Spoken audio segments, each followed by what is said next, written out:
BFM Business, l'émission qui donne envie d'entreprendre, l'entreprise BFM avec les éco-entrepreneurs. Philippe Bloch et Arnaud Le Gall. Bonjour à toutes, bonjour à tous, bienvenue dans la toute nouvelle formule de l'entreprise BFM à l'occasion de sa 529e édition. Elle reste bien sûr l'émission qui vous donne envie d'entreprendre, mais elle sera désormais diffusée à la fois en radio et en télé, avec une première diffusion le samedi à midi, une rediffusion le mardi à 15h et le dimanche à 22h. Et j'ai toujours bien sûr le grand plaisir de l'animer avec Arnaud Le Gall, rédacteur en chef aux Échos. Bonjour Arnaud. Bonjour Philippe, bonjour à toutes et tous. Autre nouveauté importante, Arnaud, puisque la deuxième partie de notre émission, intitulée désormais Entreprise et Capital, va nous faire plonger dans les coulisses du capital investissement français et la façon dont il accompagne la croissance des entrepreneurs français à travers ses différents modes de financement, Arnaud. Oui, et puis à travers ces trois dimensions, l'innovation, le développement et la transmission. Allez Arnaud, on est parti. Au sommaire de notre nouvelle émission, malgré tout, nos traditions, puisqu'on a bien sûr un invité dans cette première partie, et puis une niaque de la semaine. On accueillera dans un instant Alain Tur, il est le président d'AST Group, et comme d'habitude, Arnaud, vous nous présenterez qui est ce constructeur, promoteur et aménageur. Et Samir Skendraoui, le président fondateur de M2S, jouera le rôle de la niaque de la semaine ce week-end. BFM Business, l'entreprise BFM. L'invité. Alors notre invité de la semaine, Alain Tur, est à la tête du numéro 3 de la maison individuelle en France et puis plus largement un acteur majeur de la promotion immobilière, en particulier dans le quart sud-est de la France où vous êtes en position de leader, notamment dans les régions Rhône-Alpes et Bourgogne. C'est une entreprise que vous avez créée en 1993 avec votre frère Sylvain. Vous êtes tous les deux des accros, on pourrait dire ça, des métiers de la construction en général. C'est une belle ETI qui pèse en 2016 125 millions d'euros de chiffre d'affaires. Vous employez un peu plus de 360 personnes. C'est aussi une entreprise innovante. Vous êtes en pointe sur la construction au Saturbois. Je crois que vous avez notamment un projet assez important en ce sens à Aoste, en Italie. Bonjour Alain Tur. Bonjour. Détendez-vous. Nous aussi on est stressés pour cette première émission. Aoste en France. Ah, Aoste en France. Il existe aussi un Aoste en France. Alors racontez-nous, comment démarre cette aventure en 1993 ? Déjà avec votre frère dès le début ? Oui, alors Sylvain m'a rejoint très rapidement. Alors en 93, après avoir travaillé pendant quelques années dans la construction, j'ai eu envie de créer mon entreprise. Mais compte tenu du fait qu'on était dans un métier très concurrentiel, j'ai voulu élaborer un business model un peu différent. Attendez, pardonnez-moi, pour qu'on revienne avant, vous étiez dans quel métier avant ? Alors déjà dans la construction, j'ai travaillé pour les majors de la construction, je ne citerai pas leur nom parce que ce sont des concurrents. Comme salarié en tout cas, vous étiez voilà, comme salarié, tout à fait. Quel était le déclic ? Pourquoi être parti ? Alors parce que j'avais envie de créer une entreprise, parce que j'avais un peu cette fibre en moi, mais encore une fois, comme je vous le disais, finalement c'est un métier très concurrentiel, donc il fallait avoir finalement un vrai modèle économique un peu différent de la concurrence, et on sait tous dans ce métier que finalement on ne peut pas augmenter nos prix parce que c'est un monde concurrentiel, donc il fallait plutôt travailler sur le prix de revient, et on s'est dit finalement le prix de revient c'est important, donc on va splitter en quelque sorte et la matière et l'expertise. On va acheter les matériaux et on va traiter avec des entreprises pour monter nos matériaux, et c'est comme ça un peu qu'est né le modèle économique d'AST. Et en 93 on est constructeur, donc on travaille pour le compte d'un client qui est propriétaire de son terrain. Puis on évolue au fil des années jusqu'à... La première maison, c'était quoi ? Racontez-nous. La première maison, je me souviens... Elle ressemble à quoi, ce terrain ? Qu'est-ce que vous avez installé sur ce terrain ? Elle ressemblait à celle d'un autre constructeur parce qu'on n'avait pas les moyens d'avoir un catalogue. Donc vous avez copié ? Donc exactement, on a copié. Mais les MeToo, c'est exactement classique dans la stratégie d'entreprise. 23 ans, il y a prescription. Et oui, j'étais chez le client, puis je vois une maison sur la petite table basse de son canapé, de son salon, pardon. Puis je dis, on fait la même, et puis elle coûte combien chez eux ? Je dis, nous, elle est un tout petit peu moins chère. C'est comme ça que j'ai vendu la première maison. Alors, les trouvailles, les trucs, c'était quoi ? Effectivement, comment avez-vous découpé un petit peu les différents éléments du coût pour arriver à quelque chose d'économiquement rentable ? On s'est dit, on ne peut pas acheter bien à quelqu'un qui achète peu. En l'occurrence, l'artisan qui va construire nos maisons ne va pas représenter de volume suffisamment important auprès du fournisseur pour nous vendre un produit à un prix intéressant. Donc on s'est dit, nous, on va massifier nos achats et on va les négocier avec des fournisseurs. C'est ce qu'on a fait. Et on s'est dit, finalement, ensuite, on va travailler avec l'entreprise parce que son savoir-faire, c'est poser des moellons en définitive et pas de négocier les prix. Alors j'aimerais quand même revenir à l'un des éléments constitutifs de l'ADN d'AST Group, c'est le fait d'entreprendre à deux. Et deux frères. Bien sûr. Comment est-ce qu'on se lance ainsi, tous les deux dans l'aventure ? Comment est-ce qu'on se répartit les tâches ? Comment est-ce qu'on évite effectivement que les déjeuners familiaux ensuite ne deviennent des foires d'empoigne ? Et que faisait votre frère avant de vous rejoindre ? Alors, Sylvain, il terminait ses études justement dans la construction, donc ça tombait bien parce que moi, je suis pas du tout technicien. Vous avez dit deux accros des métiers. Je suis pas du tout technicien, donc voilà. Donc Sylvain est venu me rejoindre et lui, c'est plutôt l'homme un peu de la rigueur. C'est lui qui était sur le chantier, c'est lui qui a mis les maisons au bon endroit, c'est lui qui les a construites. Puis moi, j'avais la charge de plutôt les vendre. Et finalement, c'est comme ça qu'on s'est bien bien entendu. Comment on s'associe entre frères au niveau capitalistique, par exemple? Parce qu'on va forcément, on évoque souvent dans cette émission les aspects capitalistiques, 50-50, ou qui fait quoi, qui prend le lead? Alors, j'ai pris le lead, puisque j'avais... C'était vous l'origine du projet? Décidé de Le droit d'aînesse, là aussi. Oui, alors pas tout à fait comme ça. Enfin, on va dire quelques années de plus, quoi. Voilà, j'étais prêt un petit peu avant lui. Voilà, il a beaucoup rattrapé le retard qu'il avait à l'époque. Mais il est associé dès le début? Il est associé dès le début, bien sûr. D'accord. Et dans le processus de décision au fil du temps, est-ce que comme un certain nombre d'autres duos célèbres, vous faites en sorte de ne jamais être en désaccord ou alors en tout cas, à partir du moment où sur un sujet vous ne trouvez pas un consensus, vous n'arrivez pas à un consensus, et ben vous passez au dossier suivant? Non, il y a consensus systématiquement. Enfin, on discute beaucoup. Nos bureaux. Il n'y a pas eu en 20 ans l'ombre d'une querelle, d'un désaccord? Non. Forcément, il y a une galère story à un moment ou un autre. On va le trouver pendant l'émission. C'est mon petit frère, donc il n'ose pas. Ah, voilà. C'est vous le big boss. Ouais. Alors, ça démarre fort tout de suite ou pas? Non, ça démarre lentement, mais on est des constructeurs, donc il faut construire des fondations. Donc on construit les fondations, puis on évolue. Voilà, on commence à bâtir les premières rangées de la maison définitive. Et puis en 95, on se rend compte que finalement, le métier de constructeur, c'est bien, mais posséder le terrain, c'est encore mieux, parce que là, c'est un vrai avantage concurrentiel. Et là, on se lance dans la promotion immobilière et on fait notre première opération de promotion en 95. Alors la promotion, pourquoi?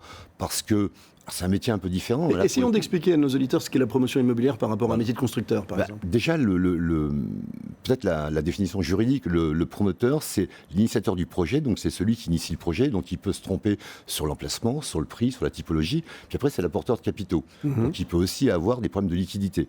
Donc il faut savoir construire également les fonds propres de l'entreprise pour être promoteur. Donc le promoteur, c'est quelqu'un finalement qui prend des risques parce qu'il va spéculer dans le bon sens du terme. C'est un pari sur l'avenir. Néanmoins, il va spéculer sur une opération futur, c'est-à-dire qu'il achète un terrain aujourd'hui, puis il va le vendre dans 1 an et demi, 2 ans. Donc il faut qu'il l'achète au bon prix, il faut qu'il l'achète au bon endroit, et ensuite il va falloir qu'il revende tout ça au bon prix. Il faut avoir combien de cash pour acheter un terrain? Par exemple, on finance en général, la banque finance à quelle hauteur de près par rapport aux fonds propres de l'entreprise? Nos premières opérations, on les a fait avec notre propre cash, parce que les banquiers... Pas de confiance des banquiers? C'est pas qu'il n'y avait pas la confiance des banquiers, c'est que les banquiers nous imposaient des carcans qui n'étaient pas tout à fait... On a, nous, une profonde aversion à la dépendance. Voilà. Donc, à la dépendance. Mais ça, c'est le métier d'entrepreneur. Voilà. C'est la nature de l'entrepreneur. Exactement. Donc, à l'époque, le banquier a voulu nous rendre un peu dépendants. Et on s'est dit, non, finalement, on va faire un chèque, ça sera beaucoup plus simple. Et on a évolué. Aujourd'hui, on a besoin de nos banquiers. Néanmoins, on a 2 activités. La construction qui génère du cash et la promotion qui en consomme. Donc, on avance sur nos 2 jambes et on est bien équilibré. Il y a une dimension importante aussi dans l'activité de promotion, c'est la relation avec les pouvoirs publics, les collectivités territoriales, on imagine, puisque bien évidemment, vous travaillez directement sur le territoire. On discute beaucoup, en tout cas, avec les élus. Comment est-ce que ça se passe? On est des partenaires de la collectivité locale. On est là. Nous, on va venir, on va rester 18 mois sur une opération. Eux vont, entre guillemets, peut-être devoir subir les clients pendant beaucoup plus longtemps. Donc on est très, très vigilant à avoir ce consensus avec l'autorité en quelque sorte. Alain Turre, j'évoquais vos 3 métiers en introduction, constructeur, promoteur et aménageur. Aménageur, on n'en a pas encore parlé, c'est quoi? Alors là, on va acheter une parcelle de terrain, on va y construire des routes et on va diviser ça en parcelles de terrain à bâtir. Pour des maisons, pour des maisons. On va vendre à d'autres constructeurs ou qu'on va proposer à nos agences de construction de maisons individuelles. Si on revient sur les étapes de croissance de l'entreprise, donc cette première maison, une copie de ce que vous saviez faire, de ce que faisaient d'autres, à quel moment vous sentez qu'il se passe un truc, en fait, et que l'entreprise va effectivement commencer à se développer vers ces 3 métiers actuels? Et à quel moment en particulier vous misez sur cette spécificité qu'est la construction au Saturbois? Alors là, c'est un peu plus tard. D'abord, on construit, on continue de construire, on accumule nos fonds propres, on se dit cash is king, donc il nous en faut beaucoup pour pouvoir nous développer. Là, c'est sain, là, comme démarche entrepreneuriale. Nous développer dans nos... Et on met combien de temps à avoir une assiette de cash qui fait que c'est king? Tout dépend le niveau de cash qu'on souhaite à l'époque et le niveau de cash qu'on souhaite aujourd'hui. Donc c'est un peu différent. Donc, moi, je me souviens quand un banquier vient me voir à l'époque, il me dit je peux vous faire un découvert de 1 million de francs. Je le regarde, il a 1 million de francs, je ne vais pas en avoir besoin tout de suite. Enfin bon, il m'avait fait un découvert d'1 million de francs. Parce que j'avais peut-être 1 ou 2 millions de francs déjà placés à l'époque chez lui. Donc il me proposait très, très gentiment de me faire un découvert d'1 million de francs. Néanmoins, il faut du cash. Et il faut beaucoup de cash en tout cas, et notamment quand on veut faire de la promotion immobilière. Ça, c'est le premier argument qui nous dit il va falloir qu'on se développe, il nous faut du cash. À l'époque, c'est une profession qui commence à vieillir, le métier de constructeur. Aujourd'hui? Et même déjà à l'époque. Même à l'époque. Elle a démarré quand? Dans les années 60, à peu près? Oui, c'est ça. Même après-guerre, je dirais. Phoenix en est le premier illustrateur. Il a démarré la maison individuelle en France, Phoenix. Donc c'est une profession. Alors, ils ne datent pas tous de cette époque-là, je vous rassure, et moi non plus d'ailleurs. Et donc, on se dit, il nous faut du cash. C'est un métier qui va profession vieillissante, c'est un métier qui va se concentrer. Puis en plus, on s'est orienté vers la promotion. Donc c'est un métier où il nous faut des fonds propres. À l'époque, moi, j'ai pas envie d'avoir un banquier en haut de bilan, j'ai pas envie d'avoir un financier qui rentre dans mon capital, qui prenne des décisions à ma place. Et puis j'ai pas non plus envie, et peut-être eux non plus d'ailleurs, n'ont pas envie d'être en bas de bilan, les banquiers, donc ils ont peut-être pas envie de me faire un gros découvert. Donc on se dit, bon, on va peut-être aller là où tout entrepreneur a envie d'aller un jour quand il veut se financer, c'est la bourse.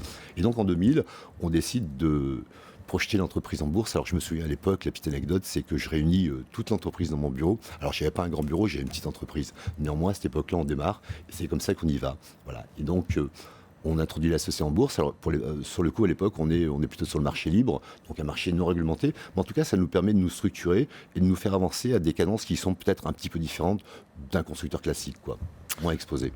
Votre secteur, tout le secteur de l'immobilier a vécu quelques années terribles depuis la crise de 2008. Comment est-ce que ça s'est traduit plus particulièrement dans votre domaine d'activité ? Alors, je dirais qu'en 2008, effectivement, la crise est d'une brutalité inouïe. Descente aux enfers à ce moment-là. C'est la descente avec aux enfers. des taux de chute d'activité qui sont spectaculaires. Alors, sur 2008-2009, effectivement, il y a une forte chute de l'activité.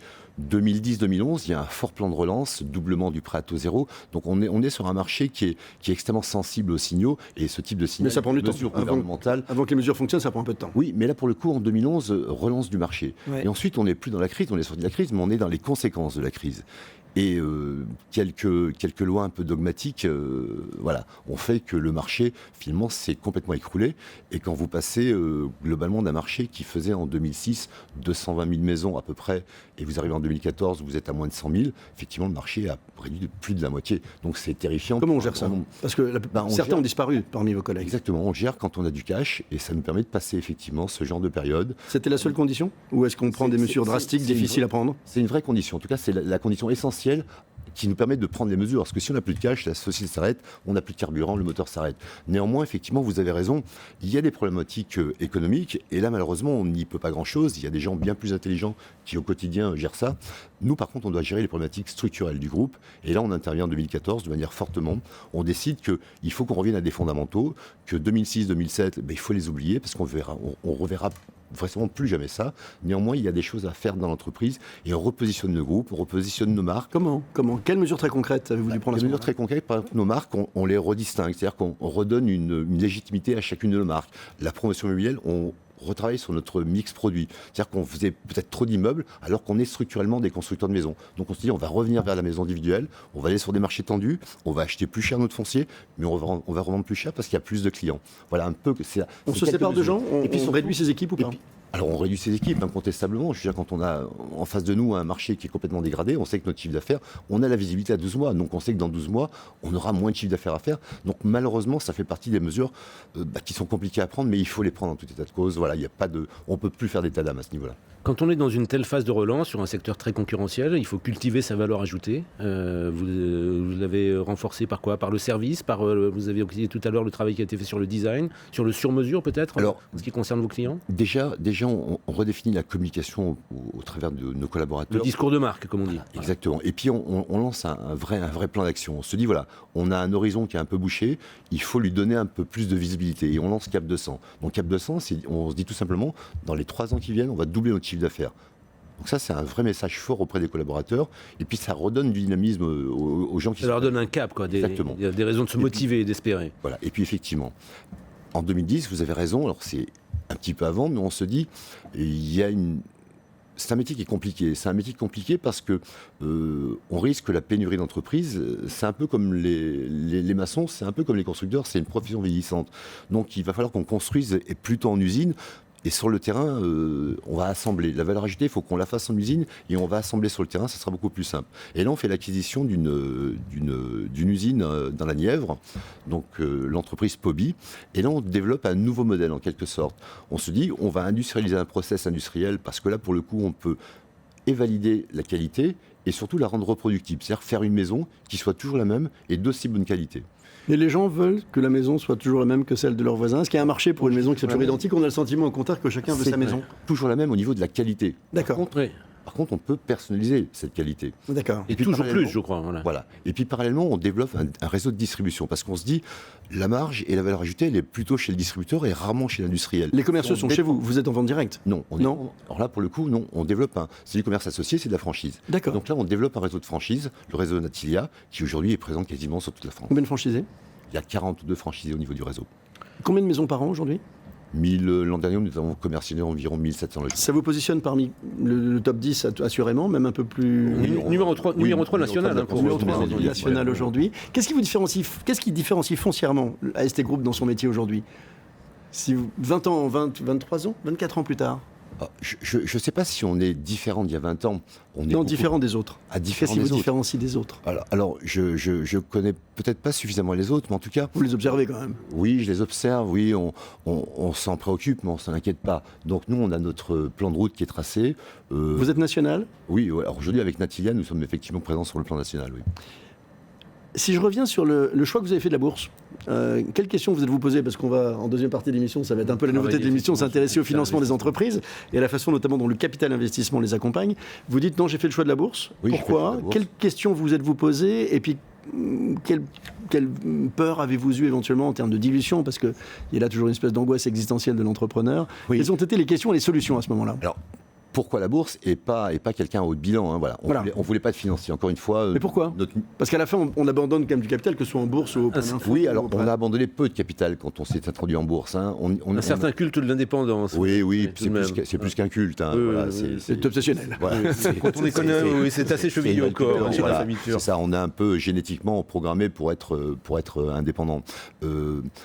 Ensuite, la bourse, il faut du track record. Donc on s'est dit, on va y aller un petit peu avant, de manière à démontrer ce qu'on sait faire, et on va dire ce qu'on va faire, et surtout on va faire ce qu'on a dit qu'on allait faire. On dit que c'est un énorme boulot. Bien sûr, c'est un énorme boulot, mais c'est aussi des énormes expertises qu'on acquiert, c'est aussi de la compétence, c'est aussi de la transparence, c'est aussi de la visibilité. Plusieurs, effectivement, de vos homologues qui se sont introduits en bourse ont reconnu après coup que ça les avait aidés à structurer, à devenir peut-être des managers mieux charpentés. Oui, mais les fonds, vous nous direz la même chose. Les fonds sont censés le faire le job aussi de structuration. Oui. Alors je ne sais pas, parce qu'aucun fonds n'est à notre... Ils sont venus vous voir ou pas? Vous avez été sollicité? J'ai plein d'anecdotes là-dessus. Alors allons-y. Non, je vais pas. Il y en a une. Non, on n'a pas besoin de dire du mal de gens, mais on peut raconter des anecdotes. Je dis pas de mal, mais en tout cas, voilà, la bourse, elle nous a contraint d'avoir une cadence un peu forcée, ça c'est sûr. Voilà, il faut y aller, et puis quand on a des actionnaires... Cadence un peu forcée, c'est-à-dire qu'il faut produire de la croissance? Ah oui, il faut produire de la croissance. Envers et contre tout. Il faut produire de la croissance, mais enfin après, là aussi, pour le coup, on avait envie de ça, donc sinon on n'y va pas. Donc, et les fonds veulent de la croissance aussi, ça change pas ça. Voilà, exactement, on peut pas dire, oui, la bourse, ça nous oblige à aller plus vite. Non, on a décidé d'aller plus vite, et la bourse, elle nous accompagne. Elle nous permet d'aller plus vite, elle nous permet de nous structurer, voilà. Alors, elle vous permet d'aller plus vite, mais alors justement, dans quelle direction vos projets de croissance? Il nous reste 4 minutes. Voilà. Dans quelle direction?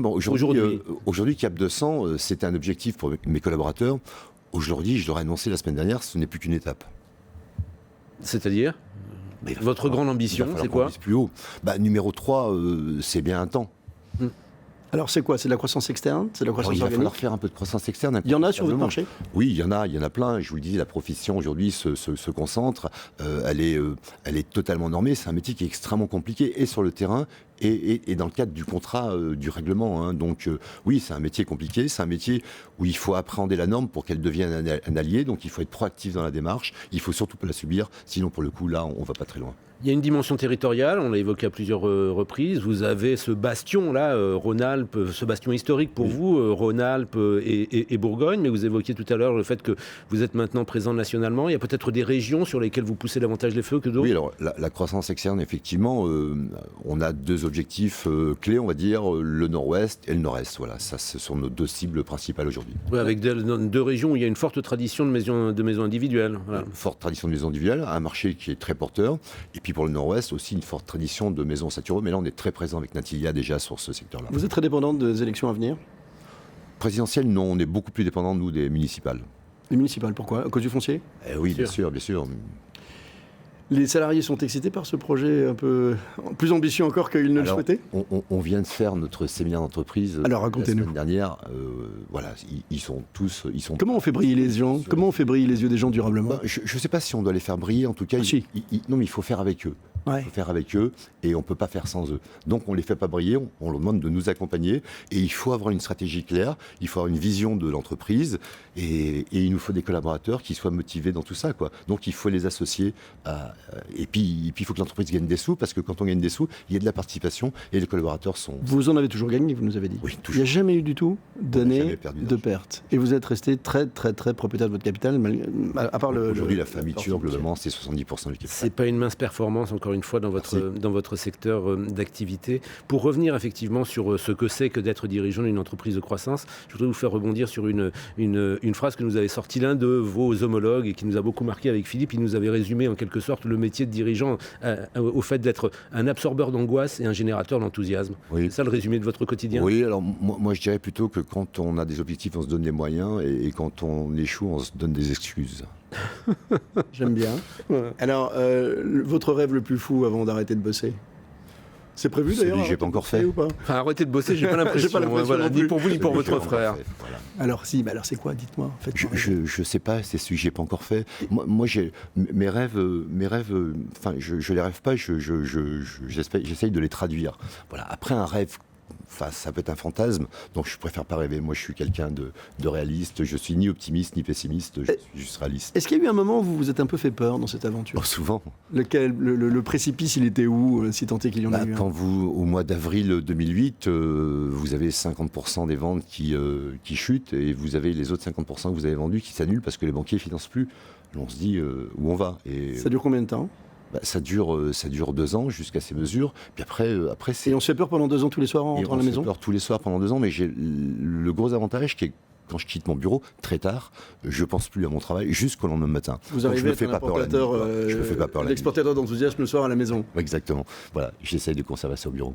Il nous reste quelques secondes. Votre frère est associé toujours avec la même énergie. Bien sûr, avec la même énergie. Il est un peu plus jeune. Il a 10 ans de moins. Il pourrait reprendre l'entreprise après vous, si tant est que vous ayez envie d'arrêter plus tôt? C'est pas une dynastie, ça porte pas clairement notre nom, c'est Alain et Sylvain Thiur, mais c'est pas clairement écrit. Voilà. Des enfants qui aimeraient reprendre? Non, ma fille. Pas de dynastie non plus. Le désir, voilà. Cette dimension-là, ça veut dire que vous considérez votre garde rapprochée comme des co-entrepreneurs? Oui, bien sûr. C'est bien ça l'idée? C'est comme ça qu'on manage une boîte? Voilà.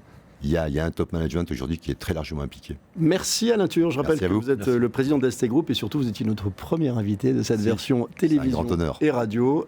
Et on passe bien sûr maintenant à la niaque de la semaine, Arnaud.